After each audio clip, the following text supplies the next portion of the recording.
बोलो सतगुरुदेव की जय। बंदी छोड़ कबीर परमेश्वर जी की जय। देखो, समय अनुसार हमने बदल भी जाना चाहिए। जैसे पहले हम हाथ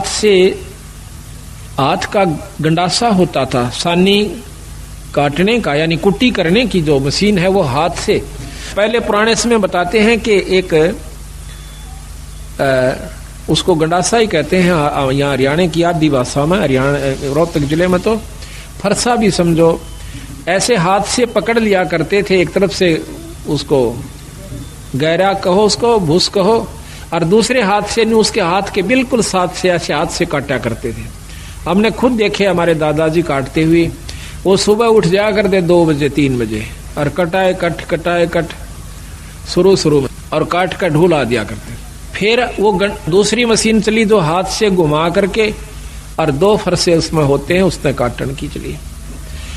अब वही मशीन के ऊपर एक मोटर भी रख दी गई बिजली की, जो कि मिनटों में काट देती है बहुत सुविधा के साथ। तो शुरू में जो हाथ से काटा करते थे वो बुजुर्ग, जब वो मशीन चली ऐसे हाथ से काटने वाली घुमा करके, तो वो ऐतराज किया करते थे हमारे दादाजी। यूं कहा करते कि सानी तो बने से उस हाथ के गंडासे थे, ये तो वो मोटी मोटी काटो सो। यानी वो अपनी परंपरा को जो हाथ से कितनी मेहनत की, कितनी खूब हाथ की, वो करना आवश्यक समझते थे, उसी में रुचि बनी हुई थी। और फिर उसके बाद जब मशीन चल गई, मोटर चल पड़ी, तो आज कितनी सुविधा होगी। अब कोई कहे कि नहीं, हम तो अपनी उस परंपरा ने को नहीं छोड़ा जो हाथ से काटा करते जो दा के साथ, तो वो गलत है, उनको ज्ञान नहीं है। ज्ञान होगा जब आप सत्संग को सुनोगे, सत्संग सुनने से फिर इसको करके देखोगे जैसे हमने आपको बताया है, तो फिर क्या होगा, फिर आपको घर में भी सुख महसूस होगा। एक परिवार के अंदर लगभग 2 3 व्यक्ति बीड़ी और दारू पिया करते थे। 4 भी भाई सारे पिया करते थे। जब सतगुरु महाराज की वाणी सुनी कि कितना दुख होता है, कितना उनको कष्ट होगा जो आज हुक्का शराब आदि प्रयोग करते हैं, 184 में चले जाएंगे। एक बार सुना, दूसरी बार सुना, तीसरी बार सुनकर उन्होंने प्रण कर लिया कि आज के बाद हम बीड़ी शराब मांस तंबाकू प्रयोग नहीं करेंगे। तो इसी प्रकार मैं कहना ये चाहूं था कि बंदी छोड़ गरीबदास महाराज की जो वाणी है, ये यहाँ हरियाणा में प्रवेश करने में हमें बहुत दिक्कत आ रही है। लेकिन उसके बावजूद भी प्रोग्रेस इतनी आवश्यकता से अधिक होगी, उम्मीद से भी ज्यादा होगी। उम्मीद नहीं थी कि ये भक्तजन इतने जल्दी से इस बात को समझ लेंगे।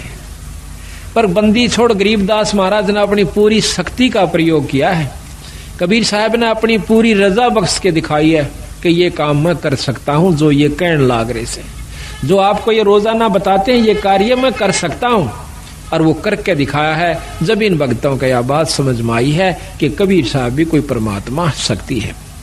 यहाँ पर भी आपको मैं सैकड़ों आए हैं, पर इनमें ते सारे के सारा के घर में जो सुख हो रहे हैं, ये अपने मुंह तो बता सकते हैं जब से सतगुरु शरण में आए। लेकिन 1-2% जिनको लाभ नहीं प्राप्त हुआ, उसके पीछे रहस्य बताया कबीर साहब ने कि कबीर सतगुरु के दरबार में भाई कमी काहे की ना, और हंसा मौज नहीं पावता तेरी चूक चाकरी में। अगर तुझे पूर्ण लाभ पूर्ण मौज भगवान नहीं बख्श रहा है कबीर साहब, तो तेरी चाकरी में, तेरी सेवा के अंदर अभी बहुत कमी है, अपनी बहुत कमी है तेरे अंदर। नहीं, जब 98 व्यक्तियों को परमात्मा पूर्ण लाभ दे रहा है, बंदी छोड़ दर्शन दे रहा है, और उनको वो झलक नजर आ रही है जो वर्णन करते हैं हम रोजाना, तो आपको नहीं आई, तो भाई आपकी चूक चाकरी में, आपकी कोई सेवा में कमी है, आपके कोई नियम में कमी है, आप में भी कोई अहंकार अभिमान बकाया है। तो सतगुरु महाराज को अहंकार तो लेस मात्र मान में, म्यान कहते हैं तलवार का जो ऊपर का कवर होता है, उसके अंदर 2 खड़ग 2 तलवार नहीं समा सकती, किसी रूप में भी नहीं समा सकती। इतना इम्पॉसिबल असंभव कार्य है कि राख्या चाहे पिया चाहे प्रेम रस, और राख्या चाहे मान, एक म्यान में दुवी खड़ग, भाई देखी सुनी ना कान है। तो अहंकार तो एक लेश मात्र भी ईश्वर को पसंद नहीं है, और जिनमें अहंकार नहीं रहा उनको परमात्मा का दीदार हुआ, दर्शन हुआ, आत्म कल्याण हुआ। और इसमें के लगे है अहंकार को तोड़ने में? कुछ नहीं लगता, बस थोड़ी सी कसर से, थोड़ा सा सावधानी की आवश्यकता है, थोड़े सी विवेक की आवश्यकता है इसके अंदर। आज हम मनुष्य शरीर में हैं, ये माटी का पुतला और खाक में मिल जाएगा 10-20 साल के अंदर अंदर।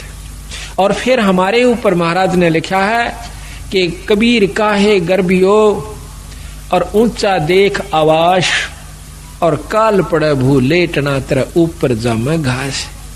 कल तो जमीन पर जाकर पड़ना होगा, और वहां फूक फाक के थोड़ी सी राख हो जाएगी, और उसके ऊपर फिर तेरा घास जामेंगे। तो इस प्रकार इस अहंकार ने, जैसे आज हम पशु बन जाते, शरीर छूटेगा ये भी पक्का है, और छूटने के बाद फिर पशु जुन्नी में जाना होगा, जिसमें नाम नहीं लिया जिन्होंने, और विकार किए बीड़ी शराब मांस तंबाकू प्रयोग करते रहे, उनको 184 प्राप्त होगी। फिर जिन भक्तों ने नाम भी ले लिया और अपना धर्म पुण्य भी कर रहे हैं, और फिर भी अभिमान रह गया, तो फिर भी आप 184 में जाओगे। वो दूसरी बात है कि आपकी की हुई कमाई परमात्मा अवश्य देगा आपको। फिर ना जाने 1000 वर्ष में सूत बैठे, फिर ना 10,000 वर्ष में सूत बैठे, ऐसे सत्संग का कि जिसमें आज आपको पूर्ण ब्रह्म परमात्मा के बारे में जानकारी दी जाएगी। तो 184 के अंदर हम कुत्ते बनते हैं। प्रथम जीवन कुत्ते का ले लो, स्वान का, जो कि बहुत आसपास हमारे होता है, और फिर उसके कष्ट पे जरा सा दृष्टि घुमा कर देख लो, बस ज्यादा नहीं। कल हमने देखा रात्रि में इतनी ठंड थी, और एक कुत्ता इस गली के अंदर है, बाहर पड़ा बेचारा, और ऊपर से उसके खांसी होगी। 1 मिनट भी उस कुत्ते को खांसी से चैन नहीं थी। अब देखियो, पहले तो जन्म कुत्ता, ऊपर से ये खतरनाक रोग उसको लग गया। फिर कोई टांग तोड़ दे, आम कुत्ते के पैर में लंग पावेगी। क्यों पावेगी? कि उसका कोई ना कोई डला, कोई लठ या कोई पहिया उतर जाएगा, क्योंकि बिचारे बैठे वो पिछला अहंकारी जीव था। उसने कोई नो कह दिन थोड़ा इधर वाले कौन होता, अभिमान रखा करता था, और आज अभिमान उसमें जो का तू है, अपने अहंकार वश बिचारे बैठेगा, और बिल्कुल ऊपर गाड़ी चढ़ न हो लेगी जब थोड़ा सा सरकेगा एक तरफ ने। वो पिछला जो उसके अंदर बदमाशी थी वह अब भी मौजूद है। कई कुत्ते ऐसे देखें कि जीप ऊपर चढ़ न हो जाएगी जब थोड़ा सा हलते हैं, तो उस कष्ट के कारण, उस अहंकार के कारण उसने कितना भारा दुख मोल ले लिया। तो इन बातों ने याद रखेगा जो भगत, तो उसको कोई भी अहंकार नहीं रहेगा। अब हम सत्संग में यही सिखाते हैं।